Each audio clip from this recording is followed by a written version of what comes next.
नमस्कार, आर्या न्यूज देख रहे हैं आप और मैं आपके साथ अलका सिंह। बुलेटिन में आपका बहुत बहुत स्वागत है। रुक करते हैं खबरों का। तमिलनाडु के मंत्री सेंथिल बालाजी के 10 जगहों पर ईडी के बड़ी छापेमारी की गई है। आपको बता दें कि सेंथिल बालाजी को 14 जून को सचिवालय में उनके आधिकारिक आवास और कार्यालय पर छापेमारी के बाद ईडी ने उन्हें गिरफ्तार कर लिया था। तब से वो पुजाल केंद्रीय जेल में बंद है। कोयम्बटूर, करूर और तिरुचि में गिरफ्तार मंत्री के करीबी लोगों के आवासों और कार्यालय परिसरों पर ईडी की छापेमारी लगातार जारी है। वहीं ईडी ने तमिलनाडु के उच्च शिक्षा मंत्री और वरिष्ठ डीएमके नेता के पोनमुडी के परिसरों पर भी अब छापेमारी की है।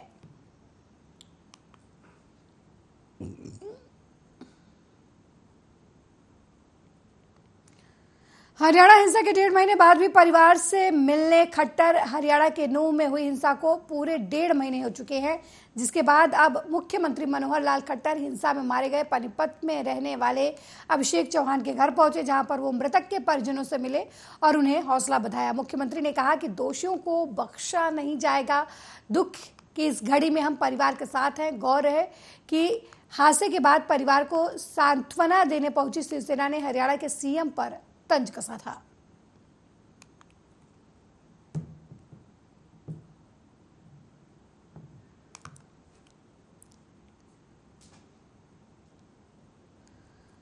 वहीं 2024 के आगामी चुनाव से पहले नेताओं के बीच वार पलटवार का दौर शुरू हो चुका है। मध्य प्रदेश के कांग्रेस और भाजपा के नेता एक दूसरे पर हमला करते नजर आ रहे हैं, जिस पर इंदौर पहुंचे केंद्रीय मंत्री ज्योतिरादित्य सिंधिया ने यूरोप में राहुल गांधी द्वारा दिए गए बयान पर अब कड़ी प्रतिक्रिया देते हुए कांग्रेस पर जमकर निशाना साधा है। और उन्होंने अपने बयान में कहा कि जब भारत के एक सितारे के रूप में विश्व में उभर रहा है, तब कुछ ऐसे दल हैं जिन्हें बेचैनी का अनुभव होता है। और सोच, कुछ ऐसे दल होते हैं जिनको जब भारत एक सितारे के रूप में विश्व पटल पर उभर रहा हो तो एक बेचैनी का अनुभव उनको होता है। और कुछ लोग ऐसे होते हैं जिनकी विचारधारा और सोच अपनी लकीर लंबी खींचने की नहीं, लेकिन दूसरों की लकीर को छोटे करने की मानसिकता होती है। जिस भारत ने सफलतापूर्वक, और मैं कहूंगा ऐतिहासिक रूप से सफलतापूर्वक G20 का आयोजन प्रधानमंत्री जी की अध्यक्षता में संभव किया, पूरे विश्व के नेताओं ने, चाहे राष्ट्रपतियों हों, प्रधानमंत्री हों, भारत दर्शन किया और भारत की आर्थिक एवं आध्यात्मिक शक्ति और सांस्कृतिक शक्ति, मूल्यों की शक्ति, सिद्धांतों की शक्ति का अनुभव किया। वहीं पश्चिम बंगाल में टीएमसी सांसद नुसरत जहां कोलकाता स्थित ईडी के कार्यालय पहुंची। वरिष्ठ नागरिकों द्वारा एक रियल एस्टेट कंपनी पर कोलकाता के न्यू टाउन में फ्लैट देने का वादा कर धोखाधड़ी करने का आरोप लगाने वाली शिकायत के संबंध में एजेंसी ने उन्हें तलब किया है। शिकायत के मुताबिक सांसद कंपनी के पूर्व निदेशक रही हैं सांसद नुसरत जहां।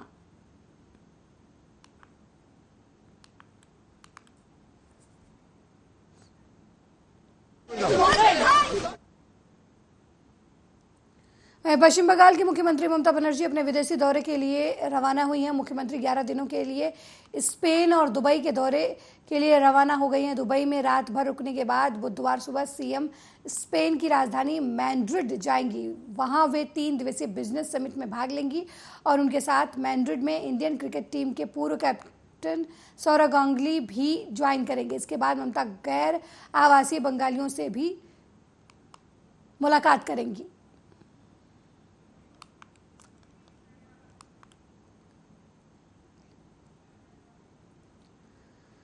वहीं भटिंडा तहसील परिसर में अपने कामकाज के लिए पहुंचे लोग परेशान होते नजर आए। तहसील परिसर में पहुंचे लोगों ने कहा कि सुबह से वो अपने काम कराने यहाँ आए हुए हैं और तहसीलदार द्वारा रजिस्ट्री की जा रही है, लेकिन 12:30 बजे तक तहसीलदार काम छोड़कर चले गए। नोटिस बोर्ड पर एक पोस्टर लगवा दिया गया कि तहसीलदार साहब बरनाला माननीय अदालत की पेशी पर गए हैं। इसको लेकर लोगों में गुस्सा उमड़ गया।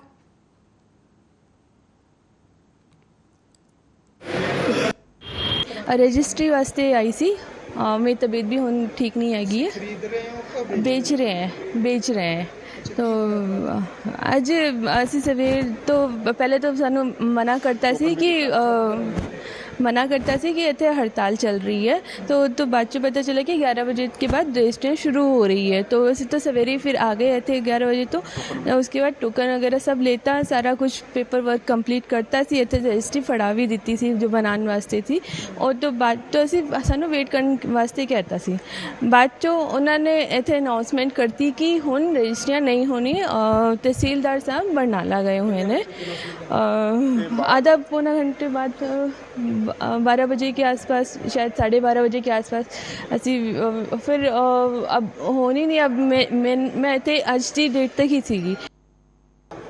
ਇਹਦੇ ਡਾਕਟਰ ਦੀ ਰਜਿਸਟਰੀ ਹੋਣੀ ਸੀ ਤੇ ਮੈਂ ਇਹਨਾਂ ਨਾਲ ਆਇਆ ਸੀ ਤੇ ਸਾਰੀ ਮਤਲਬ ਪੇਪਰ ਕਾਰਵਾਈ ਕੰਪਲੀਟ ਹੋ ਗਈ ਸੀ। ਬਟ ਇਹਨਾਂ ਦੇ ਤਹਿਸੀਲਦਾਰ ਸਾਹਿਬ ਦੇ ਆਫਿਸ 'ਚ 7 ਨੰਬਰ 'ਚ ਟੋਕਨ ਵੀ ਦੇਤਾ ਸੀ, ਡਾਕੂਮੈਂਟ ਵੀ ਵੈਰੀਫਿਕੇਸ਼ਨ ਹੋ ਗਏ ਸੀ ਤੇ ਉਹਨਾਂ ਨੇ ਕਲੈਰੀਕਲ ਜਿਹੜਾ ਸਟਾਫ ਅੰਡਰ ਬੈਠਾ ਹੈ ਉਹਨਾਂ ਦੇ ਤਹਿਸੀਲਦਾਰ ਦਾ ਤੇ ਥੱਲੇ ਉਹਨੇ ਵੀ ਆਪਣੇ ਹੈਂਡਓਵਰ ਲੈ ਲਏ ਸੀ ਤੇ ਕਹਿੰਦਾ ਵੇਟ ਕਰੋ ਤਹਿਸੀਲਦਾਰ ਸਾਹਿਬ ਆਣਗੇ। ਫਿਰ ਅਸੀਂ ਅੱਧੇ ਘੰਟੇ ਉੱਥੇ ਬੈਠੇ ਰਹੇ। ਫਿਰ ਬਗੈਰ ਕੋਈ ਡੇਟ ਟਾਈਮ ਲਿਖਿਆ ਇੱਕ ਨੋਟਿਸ ਬੋਰਡ ਉੱਥੇ ਲਾਤਾ। ਕਹਿੰਦੇ ਜੀ ਅੱਜ ਤਹਿਸੀਲਦਾਰ ਸਾਹਿਬ ਬਰਨਾਲਾ ਕੋਰਟ 'ਚ ਗਏ ਹੈ ਪੇਸ਼ੀ ਤੇ ਅੱਜ ਰਜਿਸਟਰੀਆਂ ਨਹੀਂ ਹੋਣਗੀਆਂ। ਅਸੀਂ ਨੋਟਿਸ ਬੋਰਡ ਪੜ੍ਹਿਆ, ਉਹ 'ਚ ਕੋਈ ਨਾ ਕੋਈ ਟਾਈਮ ਹੈ ਨਾ ਕੋਈ ਡੇਟ ਹੈ। ਫਿਰ 10 ਮਿੰਟਾਂ ਬਾਅਦ ਉਹਨਾਂ ਨੇ ਅਲੌਸਮੈਂਟ ਕੀਤੀ ਤੇ ਅਲੌਸਮੈਂਟ ਕਰਨ ਦੇ ਬਾਅਦ ਫਿਰ ਬੰਦੇ ਤੁਰਨੇ ਸ਼ੁਰੂ ਹੋ गए।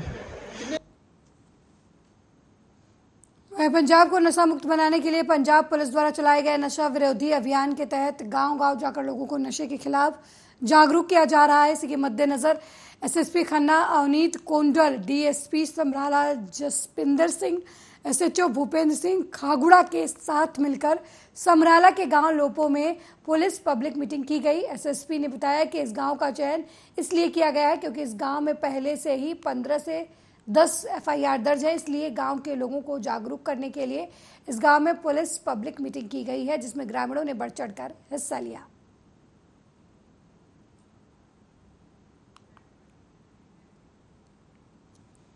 वहीं पन्ना नगर के श्री जुगल किशोर मंदिर में चल रही अव्यवस्थाओं के विरोध में समाज सेवियों का अनशन शुरू होने के 2 घंटे बाद प्रशासनिक अधिकारियों ने मौके पर पूरा करके 15 दिनों का समय लेकर अनशन समाप्त करवाया है। दरअसल जुगल किशोर मंदिर प्रांगण में जन्माष्टमी पर घटित घटना से आक्रोशित होकर लोगों ने प्रदर्शन किया। मंदिर में फैली अव्यवस्थाओं को रोकने के लिए लोगों ने अनशन शुरू कर दिया है, जिसके बाद प्रशासन ने अब 15 दिन का समय मांगा है।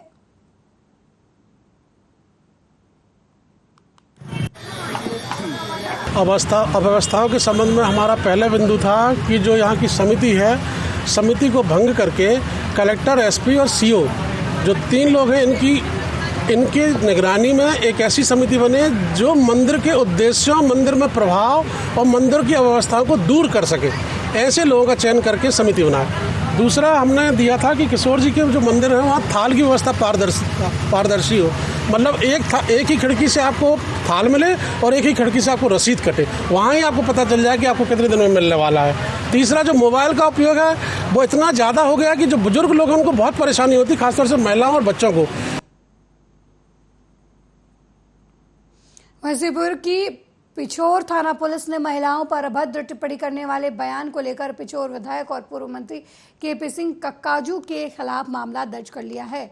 बता दें कि हाल ही में पिछोर विधायक केपी सिंह कक्काजू का महिलाओं के खिलाफ अभद्र टिप्पणी करने का एक वीडियो सोशल मीडिया पर वायरल हुआ था, जिसके बाद भारतीय जनता पार्टी के हजारों महिला कार्यकर्ताओं और पदाधिकारियों ने पिछोर विधायक पर FIR दर्ज कराने को लेकर धरना प्रदर्शन किया और सभी ने पिछोर विधायक मुर्दाबाद के नारे भी लगाए, जिस पर इस मामले में पिछोर थाना पुलिस ने विधायक केपी सिंह कक्काजू के खिलाफ धारा 294B के तहत प्राथमिकता दर्ज कर ली है।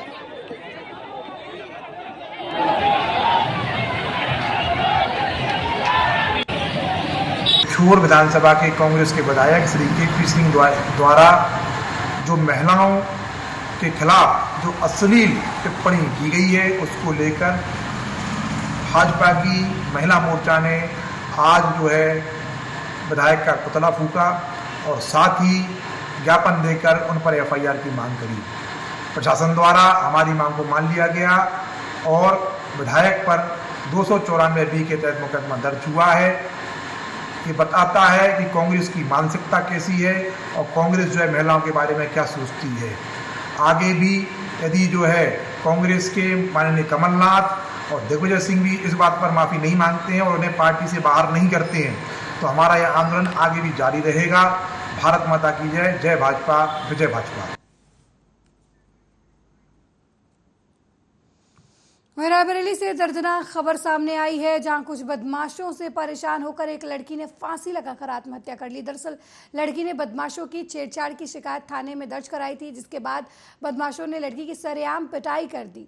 लड़की ने फिर परेशान होकर अपनी जान ले ली। किशोरी की मौत से नाराज परिजनों ने रात भर शव को पुलिस के कब्जे में नहीं दिया और सुबह लखनऊ प्रयागराज मार्ग पर जाम लगा दिया। सूचना पाकर मौके पर पहुंचे पुलिस के आला अधिकारियों ने परिजनों को समझा बुझाकर जाम खुलवाया। एडिशनल एसपी के मुताबिक सुहदेव शुभम यादव को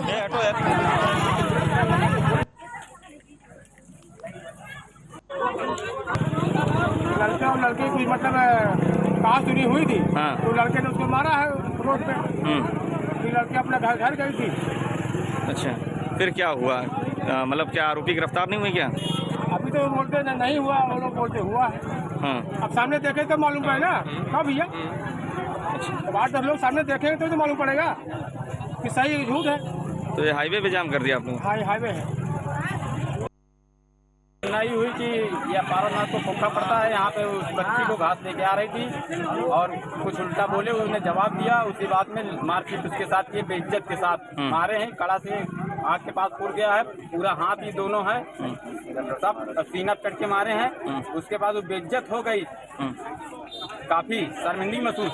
उसको कुछ नहीं समझ में आया। उसके बाद घर में गई, कोई था नहीं, आत्महत्या कर लिया, फांसी लगा ली। देखिए, कल 11 सितंबर 2023 को सायं लगभग 5 बजे 112 को सूचना प्राप्त हुई कि कोटरा बहादुरपुर में एक लड़की है, उसने आत्महत्या कर लिया। इस सूचना पर हमारी ऊंचाहार पुलिस मौके पर पहुंची और जांच पड़ताल की तो उसके परिजनों द्वारा बताया गया कि पड़ोस का ही रहने वाला शुभम यादव उसके साथ छेड़खानी किया था और इससे ऊपर के उसने आत्महत्या कर लिया था। इस संदर्भ में तत्काल उसको अरेस्ट किया गया और जो भी विधिक कार्रवाई है करते हुए और गहराई से जांच पड़ताल की जा रही है। और इस संदर्भ में और भी पूछा गया कि पहले पीड़िता ने ऐसी कोई शिकायत की, तो अभी ये ऐसा कोई भी तथ्य प्रकाश में नहीं आया है कि पीड़िता द्वारा पूर्व में ये शिकायत की गई थी। राष्ट्रपति द्रौपदी मुर्मू का गुजरात दौरा आज से शुरू हुआ है। आज से 2 दिवसीय यात्रा पर गुजरात रहेंगी राष्ट्रपति द्रौपदी मुर्मू। इस यात्रा के दौरान वे कई प्रोजेक्ट के उद्घाटन और लॉन्चिंग कार्यक्रम में हिस्सा लेंगी। बुधवार को 15वीं गुजरात विधानसभा शुरू होगी तो राष्ट्रपति मुर्मू विधानसभा को संबोधित भी करेंगी। साथ ही 13 सितंबर को गुजरात की ई-असेंबली लॉन्च की जाएगी। इसके अलावा वे आयुष्मान भवा एप्लीकेशन भी लॉन्च करेंगी।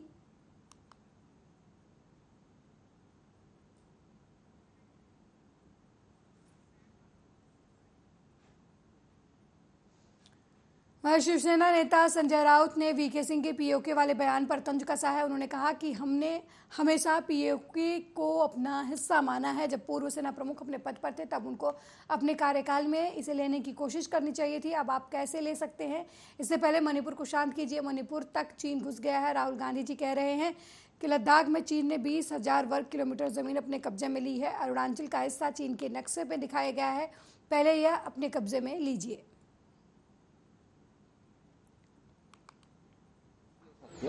स्वागत है। हमने हमेशा ये देखा है, एक स्वप्न देखा है हमने, एक अखंड भारत बने, अखंड हिंदुस्तान बने। पाक ऑक्युपाइड कश्मीर जो है, हम हमेशा बोलते हैं हमारा हिस्सा है, लेकिन एक्स आर्मी चीफ जब अपने पद पर थे तब ये लेने की कोशिश करनी चाहिए थी आर्मी चीफ ने। अब कैसे आप ले सकते हो? हम आपका स्वागत करेंगे अगर उस बारे में कोई पहल होती है तो, लेकिन उससे पहले मणिपुर को शांत कीजिए। मणिपुर तक चाइना घुस गया है।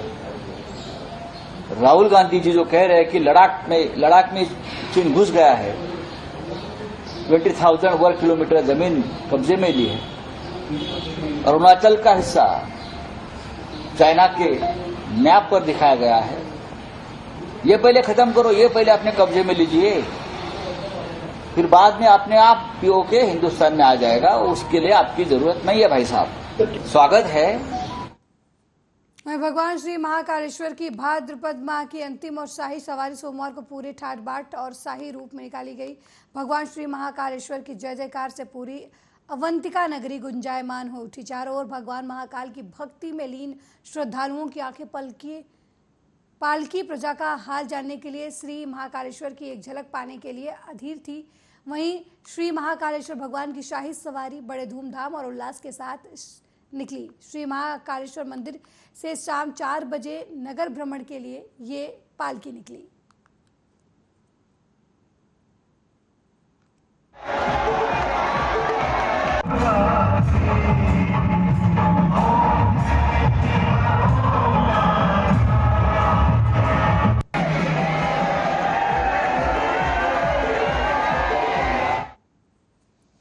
भारत बनाम इंडिया की लड़ाई में अब ममता बनर्जी भी कूद पड़ी हैं। बीजेपी पर हमला बोलते हुए उन्होंने कहा कि भारत हम भी कहते हैं, ये कोई दूसरी बात नहीं है, लेकिन उन्होंने इंडिया को काट दिया, ये सही नहीं है। इंडिया तो हमारे संविधान में भी है। ऐसा लगता है इंडिया जो गठबंधन बना है उन्होंने इसलिए नाम बदला है।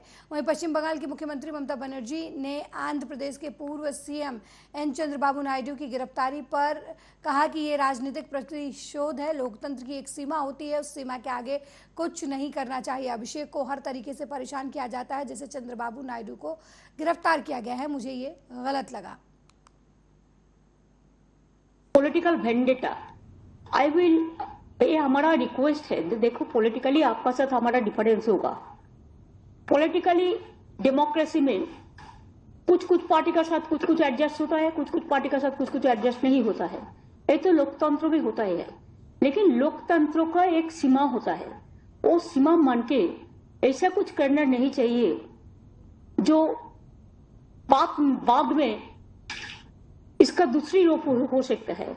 आज एक गवर्नमेंट पावर में है, इसी के लिए आप अगर ऐसे करें तो कल और एक गवर्नमेंट पावर में आएगा, वो भी सेम चीज करेगा। ये करना नहीं चाहिए। ये मैं समझती हूँ, हमने उसको किसी को नहीं किया। मेरे के पास कितना इंफॉर्मेशन है, मैं सीपीएम का चीफ मिनिस्टर को और वो मिनिस्टर को जितना दिन 34 साल वो लोगों ने रहा, हम एक भी टच नहीं किया कि ये हमारा लोकतंत्र को कर्सी होता है। और अभिषेक को हर तरह डिस्टर्ब करते हैं। उसको कभी लोअर कोर्ट में जाना पड़ता है, कभी अपर कोर्ट में जाना पड़ता है, कभी हाई कोर्ट में जाना पड़ता है, कभी सुप्रीम कोर्ट में जाना पड़ता है जस्टिस के लिए। Unnecessarily harassing, no evidence, nothing. क्या नहीं किया उसका खिलाफ में, बहुत सारे किया, लेकिन तब भी ये उसको करेंगे क्यों? उसको पता है the young generation they cannot tolerate, they want to disturb the young generation. वो हमारा युवा राजनीति को, युवा पीढ़ी को सपोर्ट नहीं करने चाहते हैं। देखिए, भारत हम लोग भी कहते हैं, भारत तो हम लोग भी हिंदी में बांग्ला में भारत कहते हैं, ये कोई दूसरी बात नहीं है। लेकिन वो इंडिया को काट दिया है, ये ठीक नहीं हुआ है। इंडिया इज कॉन्स्टिट्यूशन अगर स्टार्ट करते हैं तो आप देख लीजिए, who is the people of India. Constitution amendment नहीं करके पहले इसको बता दिया, पहले इसमें मोहर लगा दिया, ये अनकॉन्स्टिट्यूशनल है। और भारत तो हम भी कहते हैं, हमारा तो कोई एतराज नहीं है भारत के बारे में, लेकिन इंडिया काटने का कोई जरूरत नहीं है कि वो हमारा पासपोर्ट में भी लिखा है Republican of India, Republic of India. Constitution में बाबा साहेब अम्बेडकर जो कॉन्स्टिट्यूशन किया है, जिसके ऊपर देश चलता है, उसमें भी लिखा है we the people of India. तो इसमें एक वर्ड चेंज करने से क्या है, क्यों करेगा? जो है कोई हिंदुस्तान बोलता है, कोई भारत बोलता है हिंदी में, हमारा बांग्ला में भी हम भारतवर्ष बोलता है। ये सब तो लोगों को जो पसंद आता है। भारत माता को हम लोग कभी ऐसा बात नहीं करते, लेकिन भारत माता का नाम है उधर में, जो है वो है दूसरी लाइन पे है, आप देख लीजिए प्रियम्बल का बाद। मेरे साथ इस बुलेटिन में फिलहाल इतना ही। देश दुनिया की तमाम खबरों को देखने के लिए देखते रहिए आर्या न्यूज़। नमस्कार।